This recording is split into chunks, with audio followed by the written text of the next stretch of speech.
بلا شبہ ہر طرح کی تعریف اللہ کے لیے ہے۔ ہم اس کی حمد بیان کرتے ہیں، اس سے مغفرت طلب کرتے ہیں، اپنے نفسوں کی برائیوں اور اعمال کی خرابیوں سے اس کی پناہ چاہتے ہیں۔ جسے وہ ہدایت دے اسے کوئی گمراہ کرنے والا نہیں، اور جسے گمراہ کرے اسے کوئی ہدایت دینے والا نہیں۔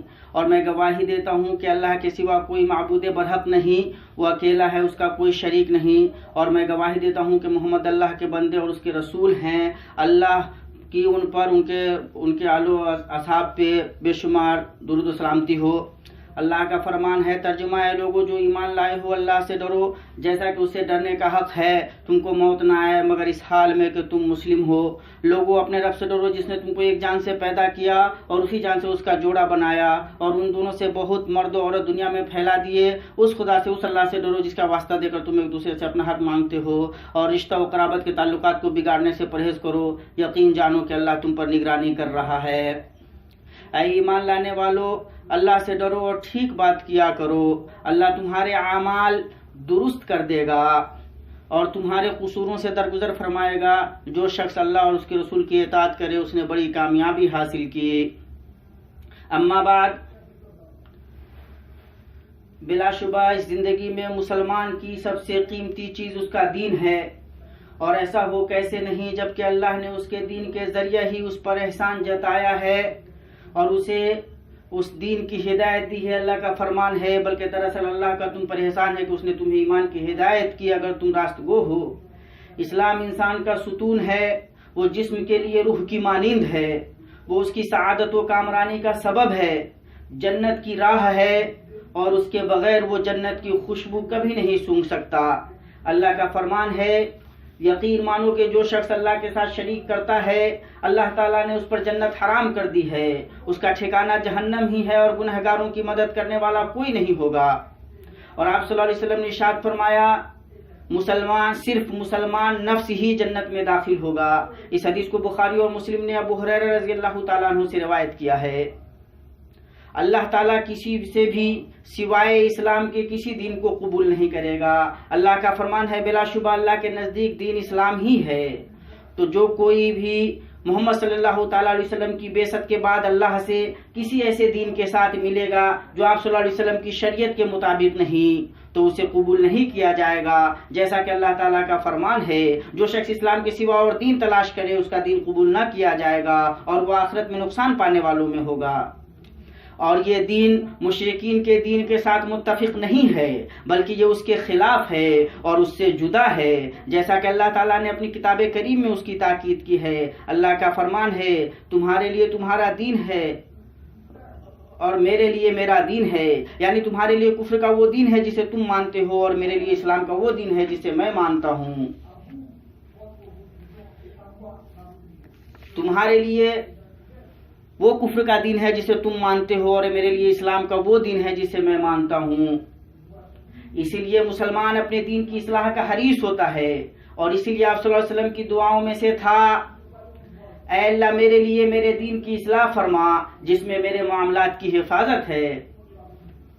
اور اللہ سے یہ سوال کرنا کہ وہ دین کی اصلاح کر دے، اس کا مطلب یہ ہے کہ وہ بندے کو ہر معاملے میں سلف صالح یعنی صحابہ و تابعین کے طریقے کے مطابق کتاب و سنت کو مضبوطی سے تھامنے کی توفیق عطا فرمائے۔ اور یہ چیز دو عظیم ارکان پر کھڑی ہوتی ہے، اللہ کے لیے اخلاص اور رسول اکرم صلی اللہ تعالیٰ علیہ وسلم کی پیروی۔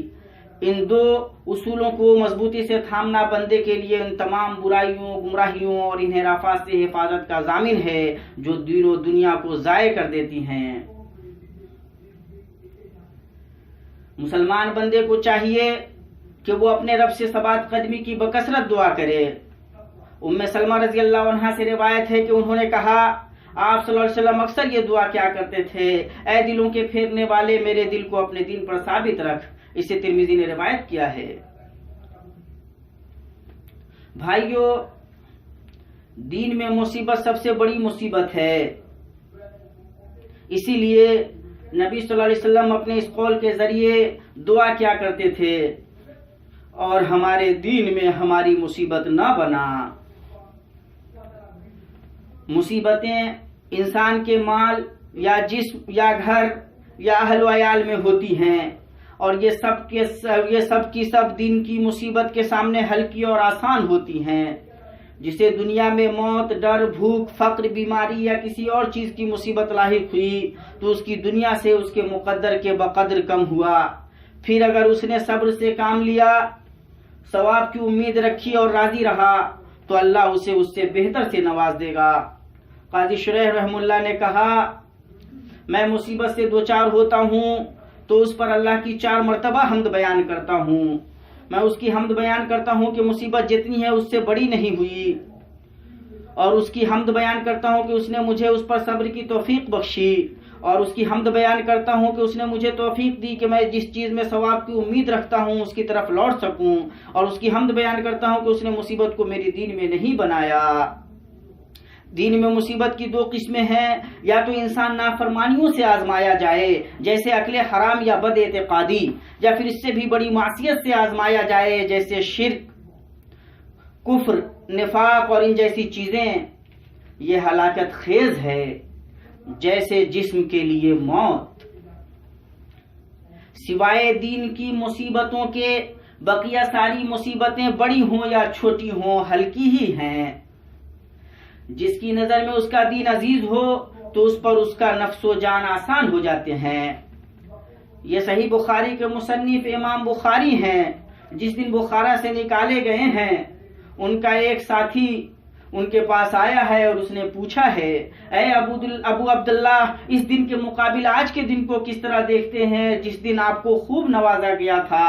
تو آپ نے کہا، مجھے کوئی فرق نہیں پڑتا جب میرا دین محفوظ ہے۔ مومن جب کسی مصیبت زدہ کو دیکھتا ہے تو اللہ کی حمد بیان کرتا ہے کہ اس نے اسے عافیت بخشی اور اسے محفوظ رکھا۔ ابو ہریرہ رضی اللہ عنہ سے مروی ہے، انہوں نے کہا کہ رسول اللہ صلی اللہ علیہ وسلم نے فرمایا، جس نے کسی مصیبت زدہ کو دیکھا اور کہا، اس اللہ کی تعریف جس نے مجھے اس سے محفوظ رکھا جس سے تمہیں دوچار کیا اور مجھے اپنی بہت سی مخلوقات پر فضیلت بخشی، تو اسے مصیبت اسے نہیں پہنچے گی۔ اسے ترمذی نے روایت کیا ہے۔ آپ صلی اللہ علیہ وسلم کا یہ فرمانا کہ جو کسی مصیبت زدہ کو دیکھے، اس بات کو شامل ہے کہ مصیبت کسی دنیاوی معاملے میں بھی ہو سکتی ہے، جیسے اس کے جسم میں کوئی بیماری ہو یا مال میں کوئی آفت ہو، یا پھر دینی معاملے میں ہو سکتی ہے جیسے فسق، ظلم، بدعت اور کفر وغیرہ۔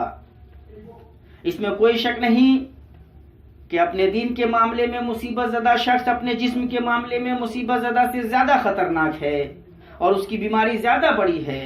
اللہ کے بندو، مومن لوگوں سے ملتا جلتا ہے تو ان سے مانوس ہوتا ہے، ان کے ساتھ جیتا ہے، ان سے دوستی کرتا ہے، لیکن ان تمام کے باوجود اپنے دین کے معاملے میں چوکنا رہتا ہے۔ ابن مسعود رضی اللہ تعالیٰ عنہ سے روایت ہے کہ انہوں نے کہا، لوگوں سے ملے جلو لیکن اپنے دین کو زخمی نہ کرو، یعنی یہ کہ لوگوں سے ملے جلو لیکن اس شرط کے ساتھ کہ تمہارے دین میں کوئی خلل یا بگاڑ نہ پیدا ہو۔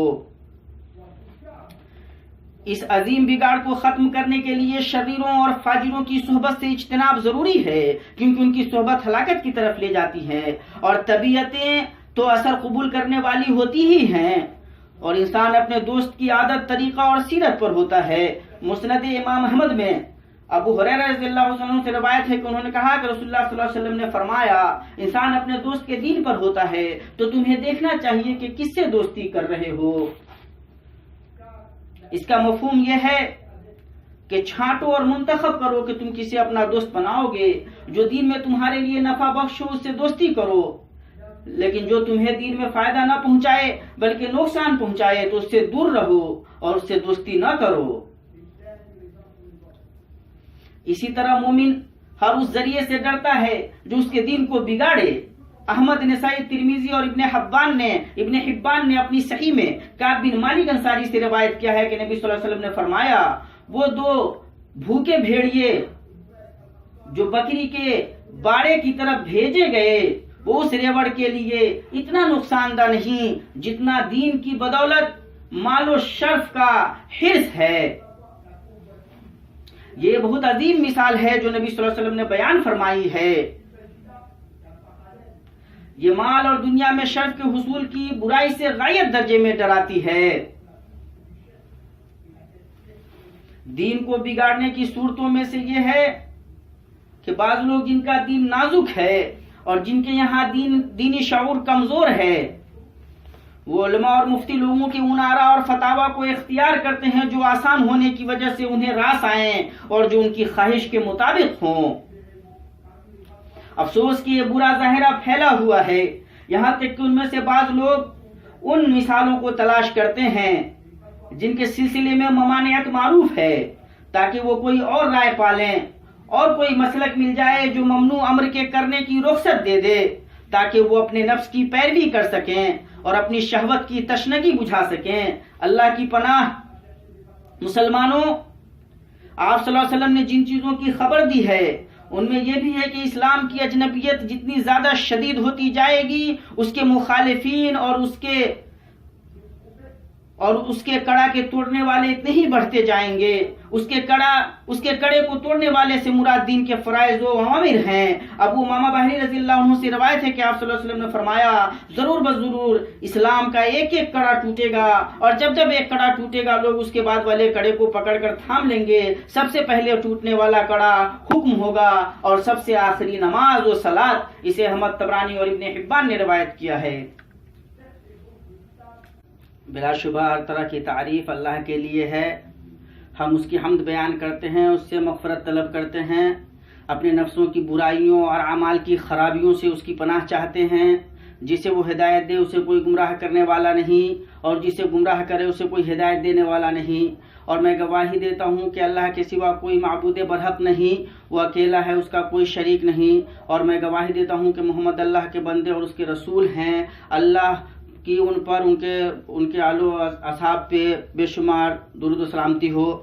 اللہ کا فرمان ہے، ترجمہ ہے، لوگوں جو ایمان لائے ہو اللہ سے ڈرو جیسا کہ اس سے ڈرنے کا حق ہے، تم کو موت نہ آئے مگر اس حال میں کہ تم مسلم ہو۔ لوگوں اپنے رب سے ڈرو جس نے تم کو ایک جان سے پیدا کیا اور اسی جان سے اس کا جوڑا بنایا، اور ان دونوں سے بہت مرد و عورت دنیا میں پھیلا دیے۔ اس خدا سے، اس اللہ سے ڈرو جس کا واسطہ دے کر تم ایک دوسرے سے اپنا حق مانگتے ہو، اور رشتہ و قرابت کے تعلقات کو بگاڑنے سے پرہیز کرو۔ یقین جانو کہ اللہ تم پر نگرانی کر رہا ہے۔ اے ایمان لانے والو، اللہ سے ڈرو اور ٹھیک بات کیا کرو، اللہ تمہارے اعمال درست کر دے گا اور تمہارے قصوروں سے درگزر فرمائے گا۔ جو شخص اللہ اور اس کے رسول کی اطاعت کرے اس نے بڑی کامیابی حاصل کی۔ اما بعد، بلا شبہ اس زندگی میں مسلمان کی سب سے قیمتی چیز اس کا دین ہے، اور ایسا ہو کیسے نہیں جبکہ اللہ نے اس کے دین کے ذریعہ ہی اس پر احسان جتایا ہے اور اسے اس دین کی ہدایت دی ہے۔ اللہ کا فرمان ہے، بلکہ دراصل اللہ کا تم پر احسان ہے کہ اس نے تمہیں ایمان کی ہدایت کی اگر تم راست گو ہو۔ اسلام انسان کا ستون ہے، وہ جسم کے لیے روح کی مانند ہے، وہ اس کی سعادت و کامرانی کا سبب ہے، جنت کی راہ ہے، اور اس کے بغیر وہ جنت کی خوشبو کبھی نہیں سونگھ سکتا۔ اللہ کا فرمان ہے، یقین مانو کہ جو شخص اللہ کے ساتھ شریک کرتا ہے اللہ تعالیٰ نے اس پر جنت حرام کر دی ہے، اس کا ٹھکانہ جہنم ہی ہے، اور گنہگاروں کی مدد کرنے والا کوئی نہیں ہوگا۔ اور آپ صلی اللہ علیہ وسلم نے ارشاد فرمایا، صرف مسلمان نفس ہی جنت میں داخل ہوگا۔ اس حدیث کو بخاری اور مسلم نے ابو ہریرہ رضی اللہ تعالیٰ عنہ سے روایت کیا ہے۔ اللہ تعالیٰ کسی سے بھی سوائے اسلام کے کسی دین کو قبول نہیں کرے گا۔ اللہ کا فرمان ہے، بلا شبہ اللہ کے نزدیک دین اسلام ہی ہے۔ تو جو کوئی بھی محمد صلی اللہ تعالیٰ علیہ وسلم کی بعثت کے بعد اللہ سے کسی ایسے دین کے ساتھ ملے گا جو آپ صلی اللہ علیہ وسلم کی شریعت کے مطابق نہیں، تو اسے قبول نہیں کیا جائے گا۔ جیسا کہ اللہ تعالیٰ کا فرمان ہے، جو شخص اسلام کے سوا اور دین تلاش کرے اس کا دین قبول نہ کیا جائے گا اور وہ آخرت میں نقصان پانے والوں میں ہوگا۔ اور یہ دین مشرکین کے دین کے ساتھ متفق نہیں ہے، بلکہ یہ اس کے خلاف ہے اور اس سے جدا ہے، جیسا کہ اللہ تعالیٰ نے اپنی کتاب کریم میں اس کی تاکید کی ہے۔ اللہ کا فرمان ہے، تمہارے لیے تمہارا دین ہے اور میرے لیے میرا دین ہے، یعنی تمہارے لیے کفر کا وہ دین ہے جسے تم مانتے ہو، اور میرے لیے اسلام کا وہ دین ہے جسے میں مانتا ہوں۔ تمہارے لیے وہ کفر کا دین ہے جسے تم مانتے ہو، اور میرے لیے اسلام کا وہ دین ہے جسے میں مانتا ہوں۔ اسی لیے مسلمان اپنے دین کی اصلاح کا حریص ہوتا ہے، اور اسی لیے آپ صلی اللہ علیہ وسلم کی دعاؤں میں سے تھا، اے اللہ میرے لیے میرے دین کی اصلاح فرما جس میں میرے معاملات کی حفاظت ہے۔ اور اللہ سے یہ سوال کرنا کہ وہ دین کی اصلاح کر دے، اس کا مطلب یہ ہے کہ وہ بندے کو ہر معاملے میں سلف صالح یعنی صحابہ و تابعین کے طریقے کے مطابق کتاب و سنت کو مضبوطی سے تھامنے کی توفیق عطا فرمائے۔ اور یہ چیز دو عظیم ارکان پر کھڑی ہوتی ہے، اللہ کے لیے اخلاص اور رسول اکرم صلی اللہ تعالی علیہ وسلم کی پیروی۔ ان دو اصولوں کو مضبوطی سے تھامنا بندے کے لیے ان تمام برائیوں، گمراہیوں اور انحرافات سے حفاظت کا ضامن ہے جو دین و دنیا کو ضائع کر دیتی ہیں۔ مسلمان بندے کو چاہیے کہ وہ اپنے رب سے ثبات قدمی کی بکثرت دعا کرے۔ ام سلمہ رضی اللہ عنہا سے روایت ہے کہ انہوں نے کہا، آپ صلی اللہ علیہ وسلم اکثر یہ دعا کیا کرتے تھے، اے دلوں کے پھیرنے والے میرے دل کو اپنے دین پر ثابت رکھ۔ اسے ترمذی نے روایت کیا ہے۔ بھائیو، دین میں مصیبت سب سے بڑی مصیبت ہے، اسی لیے نبی صلی اللہ علیہ وسلم اپنے اس قول کے ذریعے دعا کیا کرتے تھے، اور ہمارے دین میں ہماری مصیبت نہ بنا۔ مصیبتیں انسان کے مال یا جسم یا گھر یا اہل و عیال میں ہوتی ہیں، اور یہ سب کی سب دین کی مصیبت کے سامنے ہلکی اور آسان ہوتی ہیں۔ جسے دنیا میں موت، ڈر، بھوک، فقر، بیماری یا کسی اور چیز کی مصیبت لاحق ہوئی تو اس کی دنیا سے اس کے مقدر کے بقدر کم ہوا۔ پھر اگر اس نے صبر سے کام لیا، ثواب کی امید رکھی اور راضی رہا تو اللہ اسے اس سے بہتر سے نواز دے گا۔ قاضی شریح رحمہ اللہ نے کہا، میں مصیبت سے دوچار ہوتا ہوں تو اس پر اللہ کی 4 مرتبہ حمد بیان کرتا ہوں۔ میں اس کی حمد بیان کرتا ہوں کہ مصیبت جتنی ہے اس سے بڑی نہیں ہوئی، اور اس کی حمد بیان کرتا ہوں کہ اس نے مجھے اس پر صبر کی توفیق بخشی، اور اس کی حمد بیان کرتا ہوں کہ اس نے مجھے توفیق دی کہ میں جس چیز میں ثواب کی امید رکھتا ہوں اس کی طرف لوٹ سکوں، اور اس کی حمد بیان کرتا ہوں کہ اس نے مصیبت کو میری دین میں نہیں بنایا۔ دین میں مصیبت کی 2 قسمیں ہیں، یا تو انسان نافرمانیوں سے آزمایا جائے جیسے اکل حرام یا بد اعتقادی، یا پھر اس سے بھی بڑی معصیت سے آزمایا جائے جیسے شرک، کفر، نفاق اور ان جیسی چیزیں۔ یہ ہلاکت خیز ہے جیسے جسم کے لیے موت۔ سوائے دین کی مصیبتوں کے بقیہ ساری مصیبتیں بڑی ہوں یا چھوٹی ہوں ہلکی ہی ہیں۔ جس کی نظر میں اس کا دین عزیز ہو تو اس پر اس کا نفس و جان آسان ہو جاتے ہیں۔ یہ صحیح بخاری کے مصنف امام بخاری ہیں۔ جس دن بخارا سے نکالے گئے ہیں، ان کا ایک ساتھی ان کے پاس آیا ہے اور اس نے پوچھا ہے، اے ابو عبداللہ، اس دن کے مقابل آج کے دن کو کس طرح دیکھتے ہیں جس دن آپ کو خوب نوازا گیا تھا؟ تو آپ نے کہا، مجھے کوئی فرق نہیں پڑتا جب میرا دین محفوظ ہے۔